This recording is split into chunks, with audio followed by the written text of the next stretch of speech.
Alright everybody, welcome back on in to another match here in Beyond All Reason. Today we got a 4 versus 4 on Canis River. This is southwest versus northeast map here. Let's take a look at our red team. We have Queen playing as a Legion commander, spawning on the bottom right side of the spawn zone. Looks like they're going to be going for bots. Kyle Ashcorp with an Armada commander, going to be going bots here in the center. Meow, the orange commander here is Armada. Don't know if he's going bots or vehicles yet. We'll have to see. And Little Bear in the back line as an Armada commander. Looks like he's got bot lab queued up. Does look like Meow is going for bots with the orange. And let's meet the opponents on the northeast. We have for the blue team, Rock and Tribe with the Cortex commander going bots in the back line. Helix Majora in the center here is a Legion commander. Don't know what lab they're going to go for just yet. Napoleon Blown Apart, Armada commander going bots. And then Boogie, Cortex commander here in the top left spawn position going bots. Let's see, the Legion commander is going vehicles here for the blue team. Alright, so for the map here, Canis River has some elevation changes along with a little bit of terrain issues for vehicles. So you've got some areas where bots just perform better, or more importantly can actually traverse at all where the vehicles cannot. But then out in the center of the map, it's very flat and easy to traverse. So basically you need bots to assault the hive position here on either side, and vehicles can take care of the main assault paths down on the low ground. We do have some tick spam coming across the map. Gonna catch the one from the fuchsia player here. This other one gets caught by a grunt. Tick coming up here, probably just to try and get an eye on where these ones are going. Commander is building an LLT for Little Bear. And then we have Meow. I don't really see Meow reacting. He's got an Overwatch. He's got a heavy laser tower coming up. Okay. A little bit of a skill difference here.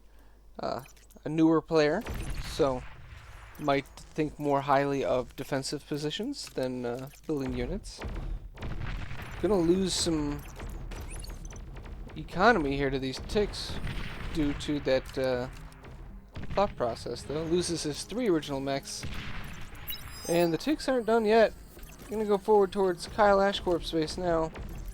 Going in towards these energy production. Trying to citizens arrest with the workers. Doesn't quite get the kill on them. They get a turbine before the turbine destruction damage takes out one. Kyle Ashcorp also building a heavy laser tower. What is with this? LLTs I can understand.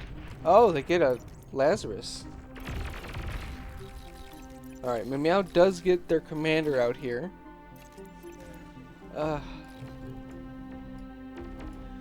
Alright, the red player has got a single tick working on him here. Takes care of it before it deals any actual damage. I said you can't. Don't know what he's talking to. Ah. The old "we're dead anyways" at the beginning of the match. This grunt somehow, I don't know how, because if you look, there's not very many paths to get in, but he got in and is just dealing damage here to Orange's economy. And because this is a laser tower, it can't move to intercept. So this grunt is just free to destroy all of this. Blue has grunts of his own coming in, but the red commander does have units to respond. The little goblins, which are effectively like pawns. The red team has nothing on the other side of the map. Do they have any vision at all? Tiniest amount. Red has a little tiny outpost over here, but they don't know what the blue team is up to, whereas the blue team has all this vision of the red side. I don't know what yellow's plan is. We have to wait and see. I do like Pawn said to clean up this grunt that was chilling in the back line. And it looks like the red team has stabilized out. We still have this gap here, which can definitely be exploited, and if they find that gap, I'm sure they will. Looks like Little Bear is moving to secure the high ground over on this side. But meanwhile, the blue team is just encompassing the rest of the map, and red has lost his little outpost he had over on the eastern side. And with that, now the blue side has an economic lead that I don't really foresee them losing this lead. The red team,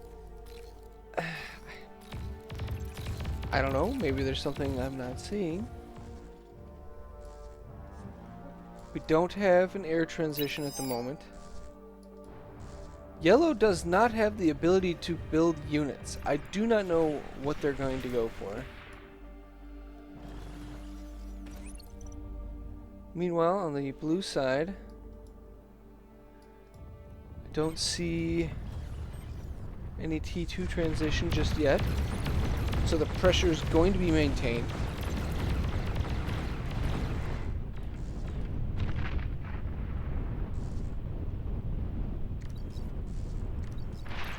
Little skirmisher rocket bots going in against the pawns and rocketeers of orange. And then they do back off. Still waiting to see what yellow ends up doing here with his 0 unit production. All the energy you could ever want, though. Doesn't even have enough converters to utilize it. Just feeding his teammates at the moment. Which, if they do have converters that wouldn't be used otherwise, then it's fine. But I'm not... Well, okay, red is building some. Maybe he realizes that there's just free energy coming in from his teammate.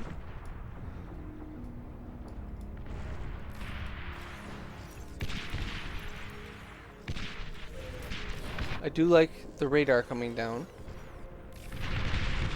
Knowing where an enemy is going to assault from is hugely important for being prepared. The radar is very underutilized by newer players, so it's great to see Mimiao placing one up here near the front lines. How to oh, that's a terrible question to ask. Shift B, that's not it. Control D if you were wondering.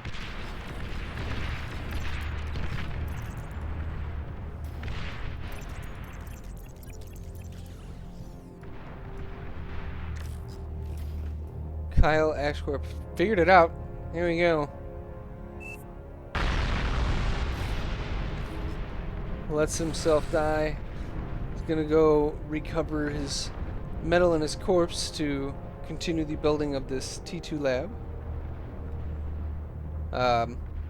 Built it so that only one construction turret is in range, and sent 3 construction bots to go eat up the corpse of his fallen commander.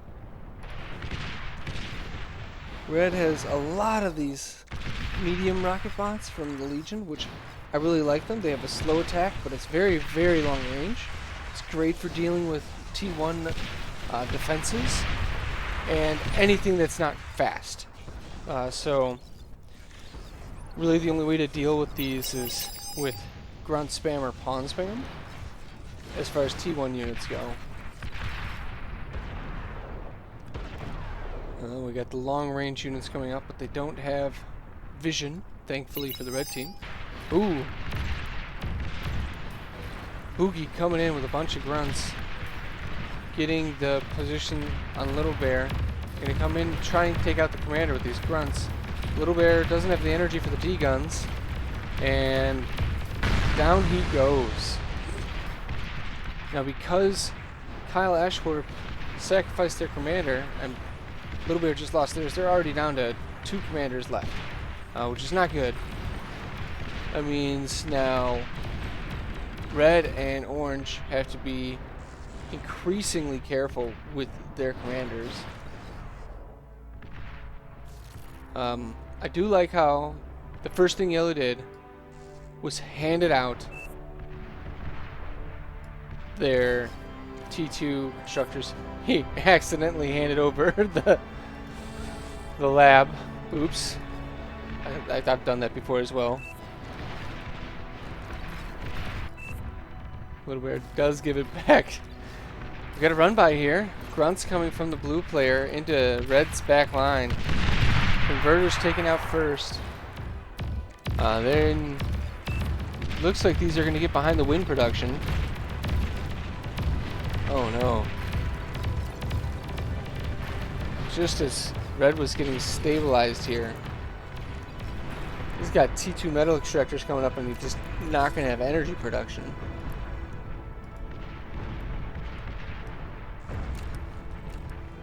The front line itself is stabilized for the Red player. However, the Fuchsia player is trying hard to not allow Boogie and Napoleon blown apart to just collapse through where Little Bear's commander went down. Orange is sending some stuff up now to reinforce, which is good because they're going to need it. There's Whistlers up here, and these do have enough numbers that with bots, there's no way that the Centurions would be able to move in on them in time.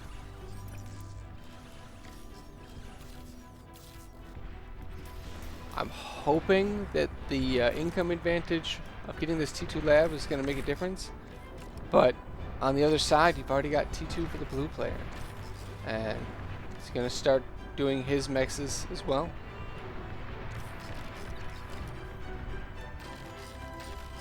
And T2 for the teal player, Boogie, as well. So the yellow player sacrificed himself to try and get a lead. Didn't really end up getting a lead though. Red is pushing back on the south side here. Rock and Tribe's commander's low. He's going to cloak, try and back off. Doesn't have quite enough energy income to cloak and walk though. He's got to stay still. He's got enough income to D-gun though, while standing still and cloaked.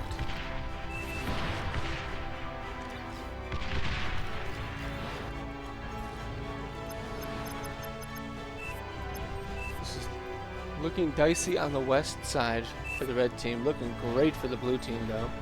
Napoleon blown apart has a huge number of Whistler trucks and Janice. And there is not the right units here to deal with this from Meow and Little Bear. If you're stuck on T1 bots, you need thugs like Blown Apart has here, with resurrection bots behind them to repair. That can hold off against the Whistlers, which don't deal a lot of DPS. They can just take from afar.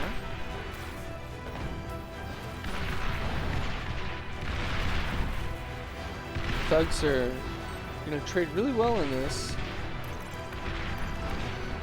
I don't know what Little Bear is waiting for. He's not building anything though. Except for a Mex, which he doesn't have the build power attending to it to actually build. I think Little Bear is just going to collapse. Meanwhile, on the other side, Red is coming through. Oh, great D-gun from Helix. Commander cloaks. Was able to walk for just long enough to get off another D-gun. Cloaks again, but feeling that, yeah, he does not have the energy income to keep doing that.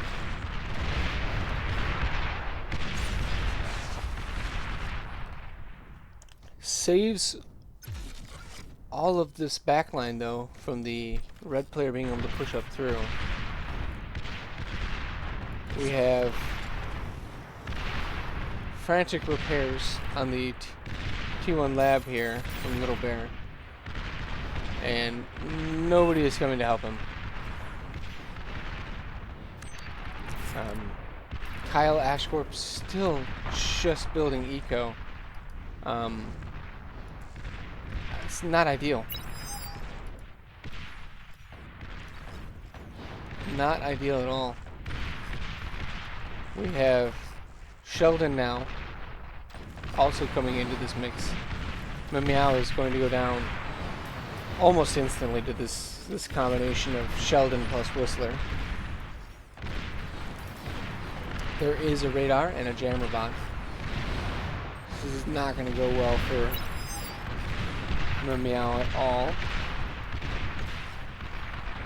The Janice taking out what was left of Little Bear back here. He is now trapped. Can't get out. I don't know what the yellow player was going to go for. He's got 2 fusions up at this point. And no unit production. Looks like he's going to go back into the T2 lab. Doesn't have a converter. There you go. Now he goes to build the advanced converter. But, yeah, he didn't have the production on it. This is too little too late. With the 4 versus 4, it's really hard to have a player just going tech. You don't have that luxury to not have the units. In 8 versus 8, yeah, sure, you can have somebody that's just going tech, and it helps you out because then later on you get a huge boost from when that tech player switches from income into unit production, which, you know, if he would have gotten 2 more minutes, maybe it would have been alright. But as it is, this T2 lab, it's not going to even produce a unit, it doesn't look like. I like the shockwave defensive mechs, but as it is, T2 lab never even gets up to make a unit. It's not very useful having 2 fusions if you don't have any unit production. Because red's income is the same as blue, or same as yellow's, and he didn't stop unit production the whole time.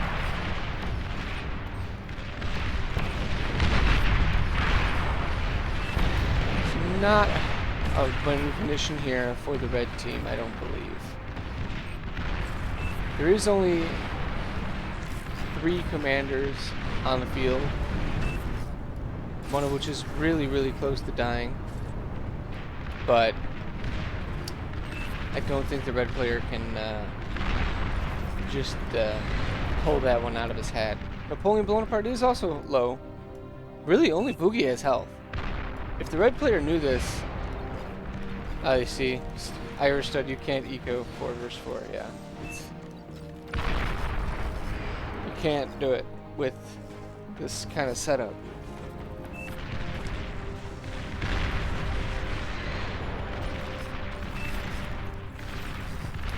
Alright, let's see how long it takes the red to just get obliterated and tap out.